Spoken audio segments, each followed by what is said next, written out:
So I know there's a lot of people that are looking to put new tires either on their Defender or on their Expedition. But I want to show you guys a set of 32s today and show you what they look like in comparison to the 30s that are directly here.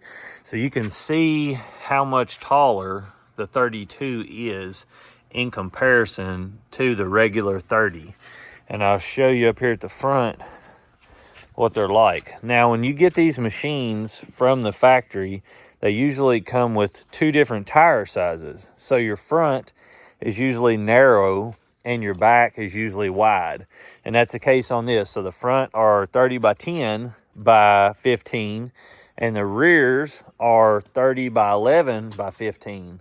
So the problem you have with that is you can't cycle these back and forth. So the only two rotations you can do is side to side or side to side on the front. And a lot of people want to cycle their tires just like they do on their vehicle. And the problem with that is, you can't do it with the factory ones. So if you're looking into aftermarket, this is a set of 32s that I'm going to put on here. But I also want to talk to you about rim size. So if you're wanting to move your tire out, what a lot of people have trouble with is they get on these forums or they go to the shop and they try to get a rim, but then they see, 5+2, 6+1, whatever. There's all kinds of pluses or it's certain millimeter. Now, if you're looking to get a set of rims for this, and let's say you go with a wheel and tire like I've done. These are 32 10 by 15. And when I put these on here, this will actually be narrower in the rear than what it is now. And I know a lot of people want to widen these out. So let's say you put all four of these on your side-by-side and this narrows your rear up. Let's say you want to come out at least 1 inch. If you put a 6+1, which is a 7-inch rim, you're going to have the same width of tire as you do from the factory with a 6+1 on the rear. Now your front will be a little bit wider because the rear's an 11 right now. So when you put a 10 on it, you automatically lose an inch of width. So when you put a 6+1, you're not really going to gain anything on these units. I mean, it's going to be so minimal that you're not really going to have much more stability. You need at least a 5+2 rim on these Expeditions or the Defenders to really get a different stance as far as how far your wheel is going to stick out. And as you can see here, my wheels do not stick out farther than my running bar. And even with the rear being 11, the front is almost even with it, as you can see there. But the rear is actually tucked in further than what this is.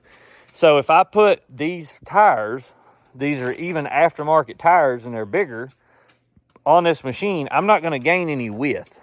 So just keep that in mind when you're looking at putting different wheels and tires on these. You need at least a 5+2. Now, you can go and find any Pro R or Turbo R wheel with the 5-lug system, and it'll go right on these Expeditions. You're not going to gain any width, but I think all of those come with 32 10 by 15s straight from the factory. And so what the 32 10 by 15 is it's 2 inches taller than what this tire is. It's the same width and the same rim size. So your 30 is your height of your tire, and then your 10 is your width, and then the 15 is your rim size. So like on this one, this is a 32 10 by 15. So I'm going to gain, the reason everybody wants to go to bigger tires is so they can gain ground clearance. And I'll show you on this front one. This has no air in it, and this is a squared off tire where this is a round tire. This is a 10-ply tire, and this is either an 8 or a 10, I'm not sure. But you can see how much taller this 32 is. Now, when I measured this 32, it only measured, and that's the thing that a lot of people don't understand. Not all tires are I guess you'd say created equal. So let me find my tape measure. Bentley, you know where my tape measure was? I just had it a second ago. Oh, it's in my back pocket. All right, so I'll show you on this right here. We'll do the back one because the back one's probably going to be a hairline taller, where it is a wider tire. You can put, so I'll show you here, this right here with air in it is measuring below 29 inches, and it's a 30-inch tire. Now I'll show you on this. This doesn't have any air in it whatsoever, and it's a 32-inch tire. Can you keep it still there for me, Wales? Yes. It's a 32-inch tire, and it's measuring about 30 and a half to 30 and 3/4 to the peak. So when you put air in it, it'll probably be right at 31 inches. So you're gonna gain about 2 inches in ground clearance by putting these tires on. Now, from what I've seen in the industry, if you buy Rockzillas or you buy, I was trying to think of the other tire, but they are sized almost spot on or a hair taller. But we'll see what these measure once I put air in them and get them swapped over to on this machine.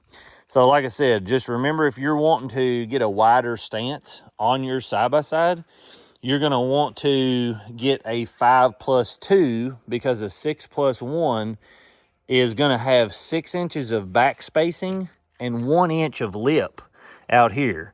But these are 11 inches, those are 10 inches. So you would, with a 6+1, you would move your front out a hair, but with a 10 wide on the rear, where these are 11, you're gonna have an inch narrower on the rear here. So really a 5+2 would be the only time you'd really be gaining. And then you could go up from there. You could do a 4+3 to go even wider, but I wouldn't recommend that. I would just stay with a 5+2. I think it would give one of these plenty of stance and work really well for this machine. I think this machine here, the xpedition, was made for 32s, and like I said, I think they just want to be safe with, you know, 99% of people, so they put 30s on it. And what I plan to do is put these on. I plan to take this and do a couple of tests with it and show you how it bellies out before I put these on, and then put these on and show you how it does as far as the ground clearance and things of that nature. But I've never used this brand. This is a GBC Parallax, and I got this tire so cheap that I just thought, well, I'm gonna try it just to see how it does. There's not much on it on the internet. If you guys have ever used these tires, just let me know. I would be interested to see your thoughts on it. I mean, they look really good. Like if you look at the tread pattern, they've got big stone ejectors in them. And like if you look at the tread pattern compared to, you know, the factory, these have really good side lugs on them. And you've got side biters, and these are a 10 ply. And the sidewall seems decent. I wouldn't say that it's up here. It's pretty hard. In here, it's flexible, but I would say that they're going to be a harder ply tire than the factory. So we'll see how they do on there. But anyway, let me know if you guys have ever ran them.